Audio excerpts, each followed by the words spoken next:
j'ai vu que tu es capable de nous montrer l'ampoule de Vater, donc je pense qu'on va réussir à voir les surrénales. On n'a pas de... Alors, là, vous m'entendez, c'est bon? Oui. Et au niveau des images, c'est bon, vous voyez? Ok. Bon, alors, donc là, la tête est en bas. Le dos est antérieur, donc, ce qui va être plutôt pas mal pour analyser les surrénales.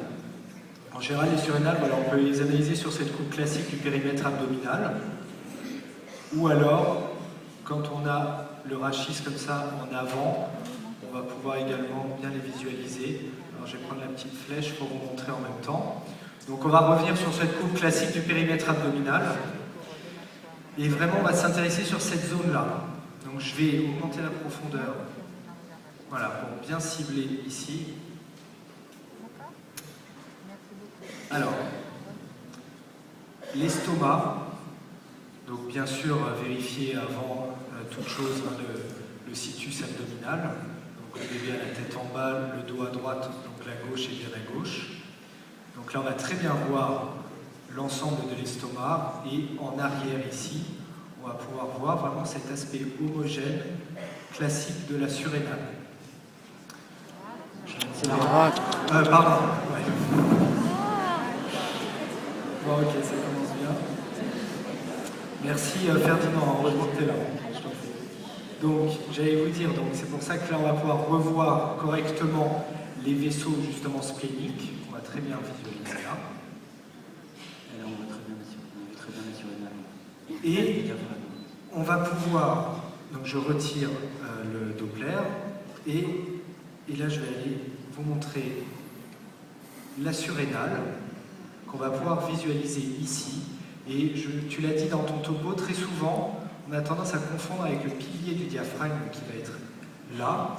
Alors, on le confond parce qu'il y a cet aspect également de ligne hyperéchogène au niveau du pilier du diaphragme, qu'on voit là. Je gèle l'image. Donc ça va être le pilier du diaphragme. Et en fait, on va voir que la surrénale, vous voyez, va être un tout petit peu plus en avant, ici. Je vais faire une petite rotation pour coupe sagittale. montrer sur une coupe. Là, on est plutôt sur une coupe frontale. On visualise très bien le rein. Avec, je rappelle juste que là, on est sur le pôle inférieur du rein et là, le pôle supérieur. On va voir ici la rate et la surrénale qui va être juste au-dessus, au niveau du pôle supérieur. Voilà. Donc là, il a des mouvements respiratoires. Un bébé qui est plein d'énergie. Ouais. Voilà. Donc là, on va pouvoir la voir ici.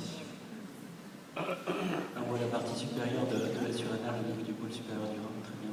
Ici, avec le pôle supérieur qui est là.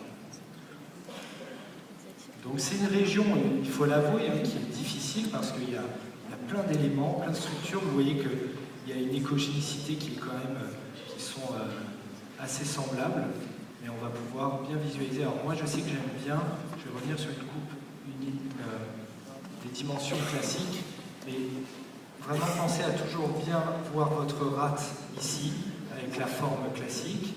En arrière, là, on va voir très bien la surrénale, avec donc cet aspect échogène au centre qui correspond plutôt à une graisse qui est entre le pôle supérieur du rein et la surrénale. Et comme je vous ai dit, le pilier du diaphragme qui va être un petit peu plus postérieur. Ici.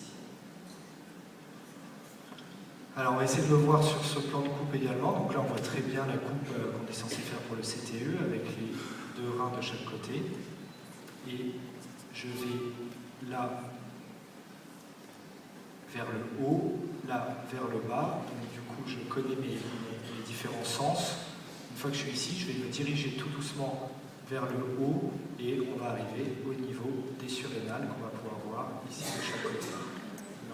Là, on voit l'autre surrénale qu'on n'avait pas analysé encore. Je vous rappelle, enfin moi personnellement je ne les analyse pas comme ça, en dépistage, mais comme tu as pu le dire, c'est très intéressant de maîtriser cette analyse anatomique si jamais on va suspecter une pathologie. Donc Donc là, on arrive très bien à voir cette forme de surrénal qui est complètement habituelle. Et pareil de l'autre côté ici, on arrive à voir là. Donc vous avez vu là, dans cette situation, ce n'est pas toujours le cas, mais on les voit particulièrement bien lorsque le dos est en avant. Une autre chose également, ça, je le rappelle, hein, mais ça va être, vous savez, là, on peut dire que la surrénale est verticalisée, elle est perpendiculaire, elle va avoir un axe antéro-postérieur, et donc si jamais elle est horizontalisée, c'est ce qu'on retrouve dans le cadre d'une agénésie rénale, ce qui est assez logique, vu qu'il n'y a pas de rein, elle va se basculer vers l'arrière et elle va s'horizontaliser. Là, on la voit ici. Est-ce que